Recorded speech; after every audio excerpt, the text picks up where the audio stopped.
කාර්මික අධ්‍යාපන හා පුහුණු කිරීමේ දෙපාර්තමේන්තුව මගින් ලබා දුන් මාර්ගෝපදේශයන්ට අනුව කාර්මික හා තාක්ෂණ විද්‍යාලවල 2026 අධ්‍යයන වර්ෂයේ ශිෂ්‍ය බඳවා ගැනීම සඳහා පූර්ව කටයුතු සැලසුම් කළ යුතු ආකාරය පිළිබඳ ලිපියක් පහුගිය දිනක නිකුත් වුණා.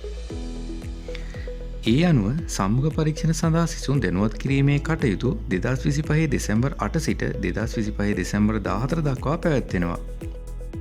සම්මුඛ පරීක්ෂණයට කැඳවීමේ පණිවිඩය SMS මාර්ගයෙන් දුරකථන ඇමතුමකින් හෝ ලිපියක් මගින් අදාළ අයදුම්කරුවන් දැනුවත් කිරීමේ කටයුතු මේ දිනවල සිදු කෙරෙනවා. 2025 දෙසැම්බර් 15 සිට 2025 දෙසැම්බර් 21 දක්වා කාර්මික හා තාක්ෂණ විද්‍යාලවල පළමු අදියරේ සම්මුඛ පරීක්ෂණ පැවැත්වීමට සැලසුම් කරලා තියෙනවා. සම්මුඛ පරීක්ෂණයෙන් සමත් වෙලා පාඨමාලා සඳහා තේරීපත් වන සිසුන් ලියාපදිංචි කිරීමේ කටයුතු 2025 දෙසැම්බර් 22 සිට 2025 දෙසැම්බර් 31 දක්වා සිදු කෙරෙනවා.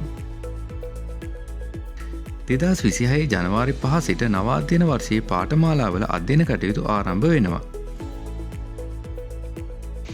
NVQ සහතික ලබා දෙන පාඨමාලාවලට ලියාපදිංචි වූ සිසුන්ගේ තොරතුරු තෘතීක හා වෘත්තීය අධ්‍යාපන කොමිෂන් සභාවේ තොරතුරු පද්ධතියට ඇතුළත් කිරීමේ කටයුතු 2026 ජනවාරි 5 සිට 2026 මාර්තු 2 දක්වා සිදු කෙරෙනවා.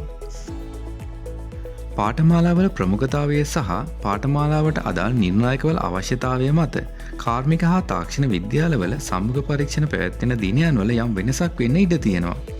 නමුත් මේ දිනවකවානු සම්බන්ධව දැනුවත් වී සිටීම සම්මුඛ පරීක්ෂණ සඳහා සූදානම් වීමට සහ ඔබේ ඉදිරි වැඩකටයුතු සඳහා ප්‍රයෝජනවත් වෙයි කියලා මං හිතනවා. කාර්මික හා තාක්ෂණ විද්‍යාල මගින් මෙතෙක් අයදුම් නොකළ අයට තමන් හැදෑරීමට කැමති පාඨමාලාවේ සම්මුඛ පරීක්ෂණයට ඉදිරිපත් වෙන්න අවස්ථාව ලබා දෙනවා. ඔයා තවමත් පාඨමාලා සඳහා අයදුම් කළේ නැත්නම් ළඟම පිහිටි කාර්මික හෝ තාක්ෂණ විද්‍යාල කතා කරලා වැඩි විස්තර ලබා ගන්න. ස්තුතියි.